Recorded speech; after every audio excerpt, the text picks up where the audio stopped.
divino a partir do seu batismo dali em diante até a crucificação. Bem rápido, Lucas. Acho que colaborando com o que o Nero falou, tem uma parte também do Antigo Testamento, não sei se é com Moisés ou é com Abraão, que Deus fala para assim, ó, não peça para se afastar, né, ou não se aproxime, porque senão serão consumidos por conta do pecado. Moisés no Monte Sinai. Então seria mais ou menos a mesma analogia da cruz, Deus ter se afastado um pouco por conta do pecado. A questão é, assim, tá certo esse final que você disse, só que não dá para... A analogia é a seguinte, porque o que de fato distancia o homem de Deus é o pecado. Pecado. O que vai nos reaproximar de Deus, apaziguar, como daqui a pouco nós vamos ver, servir como sacrifício e construir um novo caminho de acesso ao Pai, é Jesus, é o sacrifício de Cristo. De fato, o homem, enquanto não reconhece em Cristo o seu Salvador, que Ele fez a propiciação, Ele foi o sacrifício perfeito, o sacerdócio perfeito, que ofereceu a Deus um sacrifício digno, é isso que nos apazigua. Ali no Monte Sinai, o povo, diferente de Moisés, que passou por purificação para estar diante de Deus e receber as tábuas e ter os contatos das mensagens que Deus queria trazer, porque Moisés de fato era o sacerdote também daquele povo, era ele que fazia a ponte entre Deus e o povo e Deus. O povo estava no pecado, então, tanto é que tem um momento de dizer assim, olha, Deus manda dizer assim, ó, vai lá no povo, Moisés, e manda eles apregoarem um momento de santificação, porque mais uma vez eu vou aparecer. Mas não manda eles chegarem muito próximo não, é aí que você está dizendo, porque serão consumidos, devido ao pecado, de fato, tá certo? Cabe a analogia, só um pouquinho esticado, mas a ideia é essa, o pecado, sabe o ser de santos como eu sou santo, como a gente viu aula passada? É exatamente isso. Pessoal, e outro propósito, além de combater os docetistas, a heresia de Cerito, que é o rival direto de João também ele queria combater o gnosticismo. O que é que o gnosticismo nesse momento aí ensinava? A força suprema soltava emanações. A força suprema soltava emanações que iam de anjos até homens. Jesus era uma dessas emanações de nível bem elevado. Isso provoca 3 atitudes erradas. Deixa eu só, antes de ler as 3 atitudes erradas, só falar uma coisa. Que essa força suprema aqui é do próprio Deus, do próprio Criador. O que é que o gnosticismo ensina? Que a matéria é má. Quando lhe perguntarem, qual é a principal heresia do gnosticismo? É que ele diz que a matéria é má, que o espírito é santo, e eles não podem nunca estarem difundidos no mesmo corpo, juntos no mesmo corpo. O gnosticismo basicamente dizia isso. Então, como Deus é santo, é puro, o gnosticismo vem dizer assim, olha, no cosmos, no planeta, está a maldade. Então Deus não pode ter criado algo mal. E o que é que Deus fazia? Ele começa a soltar dele forças que eles chamam de emanações. E essas emanações, elas começam a elas terem um contato com matéria. Porque elas não são o próprio Deus, elas têm até a essência de Deus, mas elas não são o próprio Deus. Então essas emanações de poder, de força, elas começaram a construir o universo. Porque para os gnósticos, a matéria em si, ela é má. E Deus não pode criar nada mal. Mas nós vamos ver que isso é mentira, isso não é bem assim. Quais são essa mentira, o que é que as 3 atitudes erradas que ela vai provocar?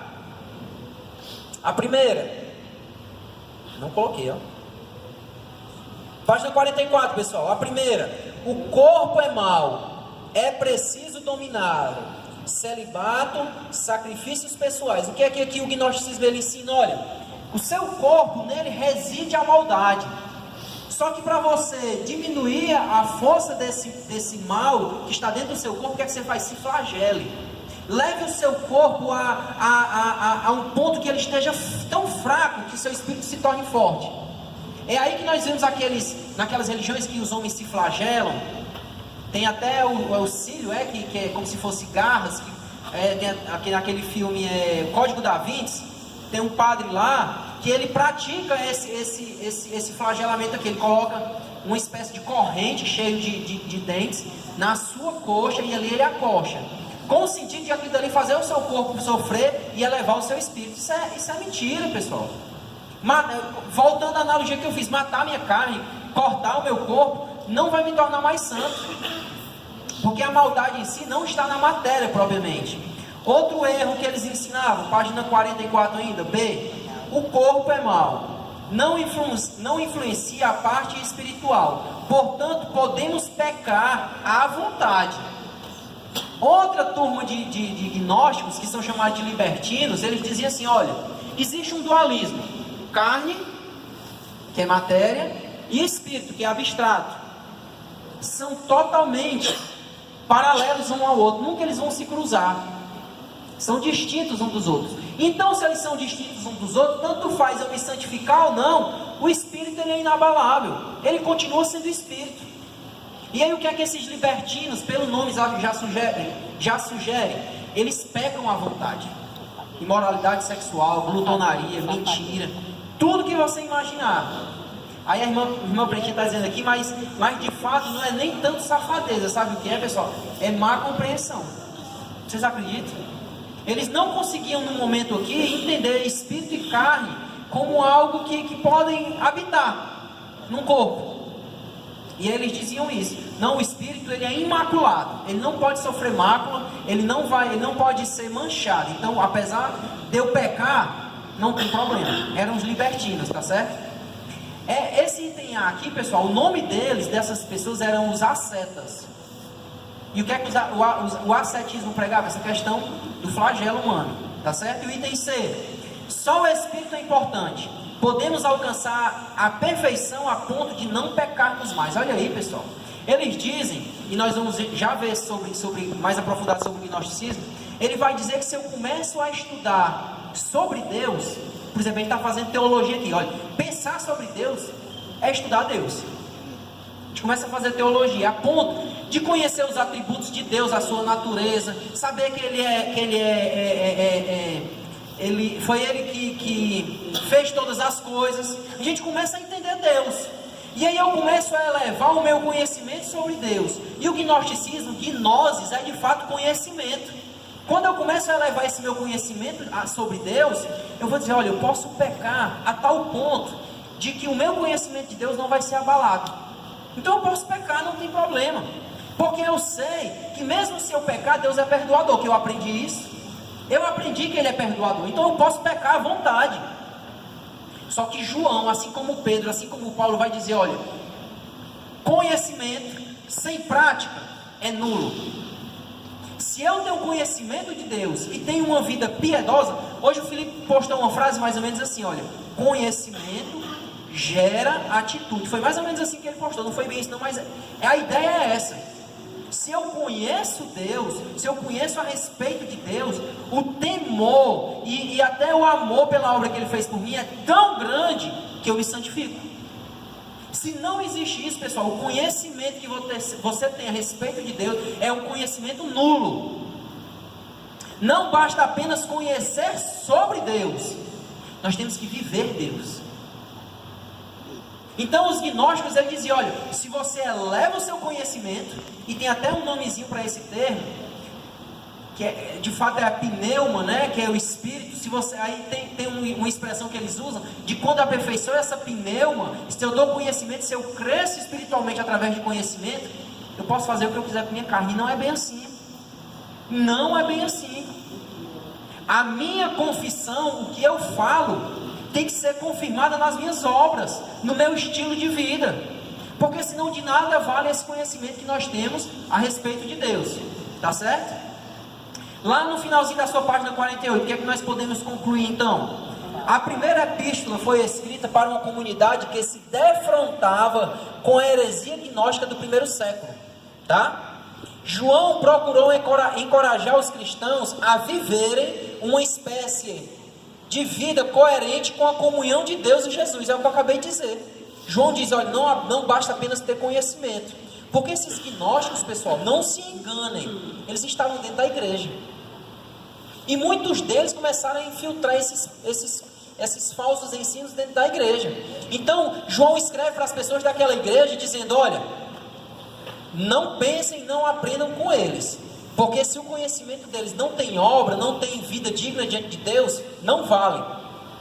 A epístola aborda temas vitais como justiça, amor e conhecimento certo. O autor não fala desses temas com exigência ética, mas como realidades baseadas na revelação de Deus e de seu Filho. João está preocupado com a qualidade de vida de seus leitores. Pessoal, nós temos um pastor aqui, e eu sei que daqui sairão pastores. João aqui, ele escreve com um tom pastoral, no sentido de querer que os seus ouvintes e as pessoas que ele tinha como, de fato, suas ovelhas daquelas igrejas, tivessem uma qualidade de vida espiritual. Não há nada, pessoal, que mais atribule um pastor do que ele pregar, doutrinar, e ver o seu rebanho continuando tendo a mesma vida de pecado. Olha, eu acho que é frustrante, não é não, pastor Cleves? Você imagina aqui o César e a Alexandra, pastores de família.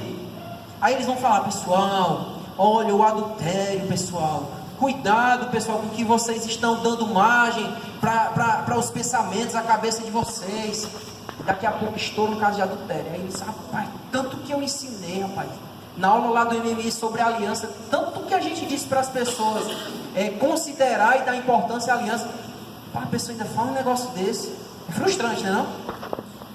Então, João aqui, ele está preocupado com qual. Ele diz assim: olha, a minha preocupação é com a vida espiritual de vocês.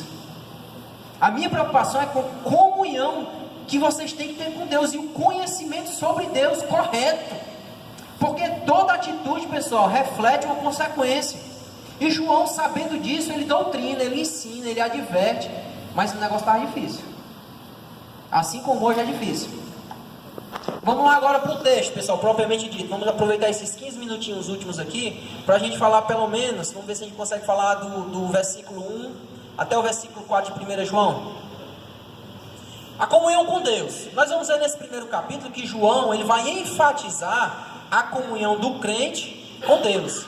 Vamos ler aqui essa parte da apostila, depois a gente lê o texto bíblico. A primeira carta de João não foi enviada a uma igreja específica, nós já vimos isso. Tem um caráter geral, era circular, e serviu para confirmar várias igrejas com respeito ao seu compromisso com Jesus, visto terem surgido doutrinas heréticas. João fala com autoridade apostólica de quem conviveu com Jesus. João, ele começa dizendo exatamente isso aqui, olha, João 1:1, o que era desde o princípio, o que vimos com os nossos olhos, o que temos contemplado e as nossas mãos tocaram, a palavra da vida. A palavra da vida nada mais é do que o evangelho, as boas novas, a mensagem de Cristo. Jesus Cristo é a boa mensagem ao homem. Então João, ele escreve, e nós vamos ver nesses 4 primeiros versículos falando a respeito da comunhão com Deus. E João, ele fala com essa autoridade de apóstolo que conviveu. Ele diz, olha, vimos com os olhos, contemplamos, com as nossas mãos tocaram. O evangelho, ele se materializou. A boa notícia, o verbo, a palavra se materializou em Jesus. Nós vamos já falar sobre isso de forma mais específica. Propósito divino, vamos lá. Esse trecho poderia ser escrito assim. Deixa eu ler primeiro aqui como é que está na maioria dos nossos, da versão que nós usamos aqui. Depois a gente vai ver uma versão mais atual para vocês verem como é profundo o que João está escrevendo. Vou ler direto agora do versículo 1 até o 4. O que era desde o princípio, o que vimos com os nossos olhos, o que temos contemplado e as nossas mãos tocaram, da palavra da vida. Porque a vida foi manifesta, e nós a vimos, testificamos dela, e vos anunciamos a vida eterna, que estava com o Pai e nos foi manifestada. O que vimos e ouvimos, isso anunciamos, para que também tenhais comunhão conosco. E a nossa comunhão é com o Pai e com seu Filho Jesus Cristo. Essas coisas vos escrevo, para que o vosso gozo se cumpra, isso é, seja completo. Olha como é que diz aqui. Alguém usa a versão NVI aqui, que está aqui com a gente? Tem pessoas aqui da NVI, né? Olha aqui como é que diz a NVI, ó. Anunciamos a Jesus, que existe desde o princípio, desde a fundação do mundo. Nós o vimos e o tocamos. Anunciamos a Jesus com o objetivo de estabelecermos a comunhão com Deus e alcançarmos alegria completa. Olha como fica fácil a gente ver qual é a mensagem que João está trazendo? Ele vai anunciar Jesus, ele vai falar a respeito de Jesus, que existe desde o princípio. Vocês lembram que nós estávamos falando aqui, que os gnósticos, eles diziam que, como Deus não pode criar a matéria queimar, ele emana forças, deons, pequenos deuses, pequenas entidades que têm poderes, não como Deus, mas que têm determinado poder divino. Eles vão dizer que Jesus é uma dessas emanações. É uma das emanações que veio com mais poder. Então, dessa forma, ele vai dizer que Jesus é um ser criado, não é o próprio Deus. E João, ele começa dizendo, olha, o que era desde o princípio. Você sabe o que é que ele diz? O que é eterno, o que não teve criação, o que é desde sempre. Paulo em Colossenses é muito direto em dizer isso, que ele é desde o princípio. Através dele, por meio dele, foram criadas todas as coisas. O que João está dizendo, a mensagem inicial de João é exatamente essa. Antes da fundação do mundo, que ele é eterno. Jesus existe desde o princípio. Não é novidade, não é algo produzido agora, não é uma crença nova, não é uma filosofia moderna. Com respeito ao verbo da vida. João fala do verbo no seu evangelho, capítulo 1 e versículo 1. Como é que começa o evangelho de João? Olha, o verbo estava no princípio, ele era Deus, Jesus é Deus. Jesus não foi criado, ele estava com o Pai desde o princípio. Deus sempre foi como Jesus. A palavra verbo nos fala de ação.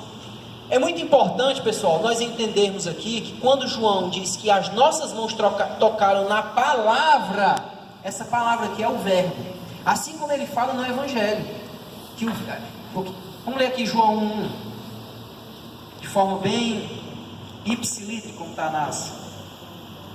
nas escrituras. João 1 diz: no princípio era o verbo, e o verbo estava com Deus, e o verbo era Deus. Ele estava no princípio com Deus. Nós precisamos ter um entendimento, pessoal, e aí nós precisamos conhecer o contexto do livro que nós estamos estudando. Nós precisamos entender o que é que essas pessoas, tanto os gregos como os judeus, entendiam sobre verbo, para nós podermos entender a profundidade do que João está escrevendo. Porque para a gente é assim, porque o início era a palavra, e a palavra estava com Deus, e a palavra é Deus. Como assim?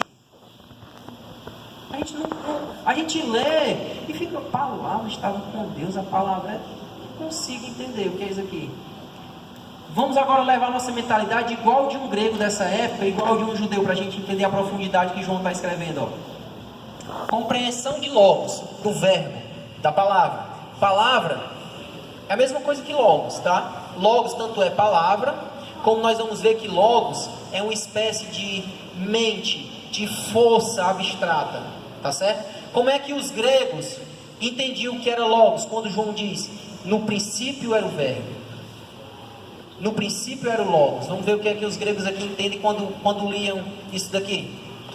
Era uma palavra usada para descrever propósito, um princípio básico, subjacente à realidade, isso é, que está por trás da realidade, e a partir do qual as coisas se formam.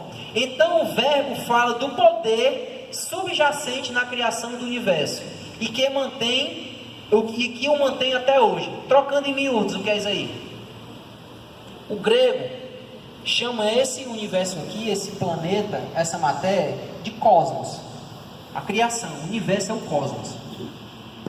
Existe um ser que está por trás da criação desse cosmos. Existe um ser que não apenas criou, mas ele garante a sustentabilidade desse cosmos, desse universo. Quem é essa força? É o Logos. Então, quando João diz assim, o Logos estava desde o princípio, o Logos é Deus, e o Logos se fez carne, aí os gregos dizem, como é que pode? Quer dizer que essa força que eu entendo que criou tudo e que mantém tudo equilibrado como nós vemos hoje, se materializou? Não pode. O grego pensava exatamente isso, que o Logos é algo muito tão distante, tão abstrato e tão poderoso, que jamais ele poderia se humanizar. E João ainda diz assim, olha, esse Logos aqui, esse Deus, é o próprio Jesus.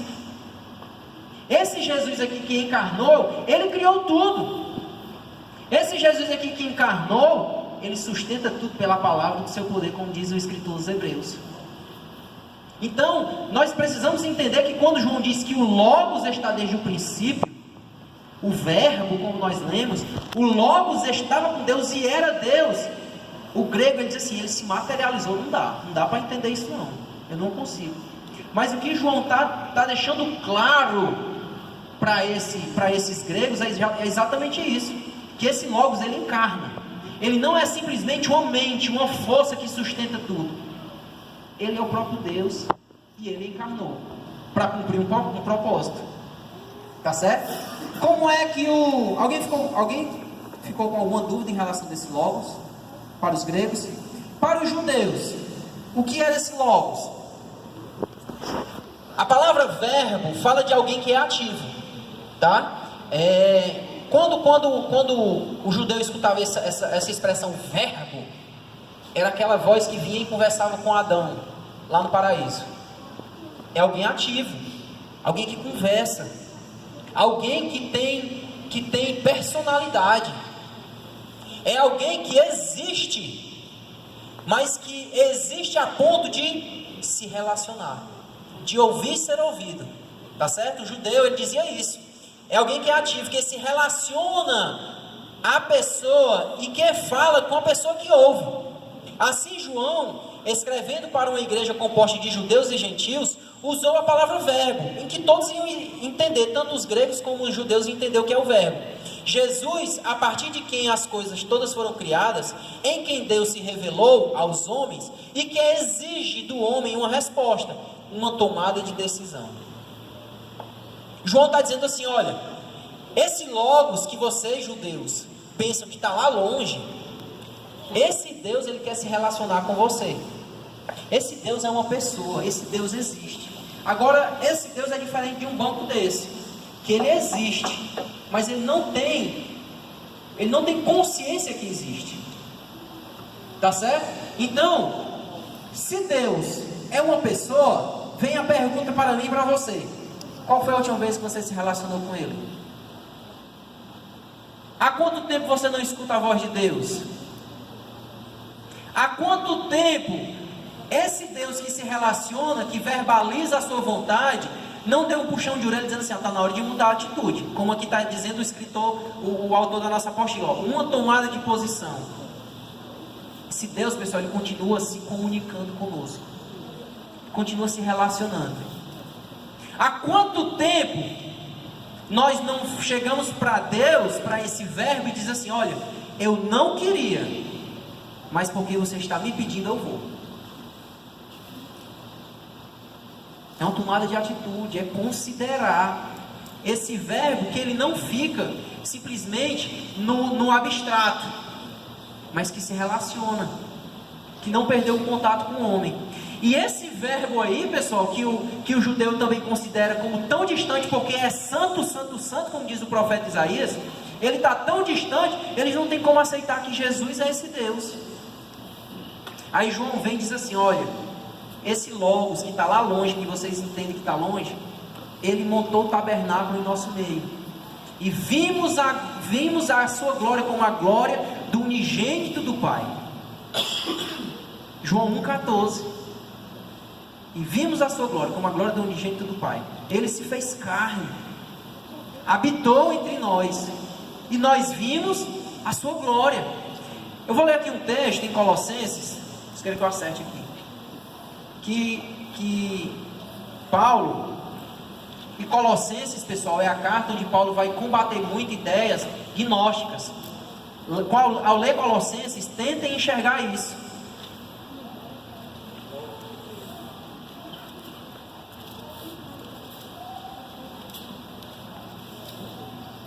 Gálatas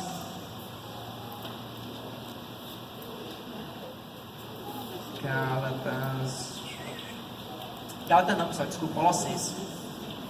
Eu falo Colossenses e procuro em Gálatas, aí não dá. Colossenses 2,9 diz assim: porque nele habita corporalmente toda a plenitude da divindade. Você sabe o que é plenitude? É completude. Não há nada que tenha em Deus que Jesus não resida em Jesus. Não há nada que tenha no DNA de Deus que falte no DNA de Jesus. Nele está a plenitude de Deus. João vai dizer que ninguém viu a Deus, mas o que nós podemos conhecer e ver de Deus está na pessoa de Jesus. É isso que João está dizendo em relação ao Logos, que tanto ele é a mente que constituiu isso tudo, que criou isso tudo, que fez isso tudo. Ele é a mente que sustenta isso tudo, mas essa força está em Jesus. E o judeu, que entende Logos como aquela força que interage, que fala, que cobra do homem santidade, uma tomada de posição, está em Jesus também. E aí está o paradigma a ser quebrado na mentalidade desses dois grupos de pessoas: gentios, gregos, a filosofia grega, e os judeus com seu entendimento de um Deus santo, santo, santo, que não tem como habitar num corpo. Tá? Bem ligeirinho, pessoal. Então, no capítulo 1, no versículo 1, o que João está dizendo é o que era desde o princípio, que nossos olhos viram e que temos contemplado. Ele está falando por isso aí, para poder os judeus e os gregos terem essa compreensão. Ele vai falar da encarnação de Jesus, e a vida se manifestou, e nós temos visto, e delas damos testemunho. Aquilo que é eterno entrou no tempo. Olha, meu irmão, um Deus que é eterno, que não cabe no espaço, entrar no tempo, ele tinha que fazer uma coisa: tomar forma humana.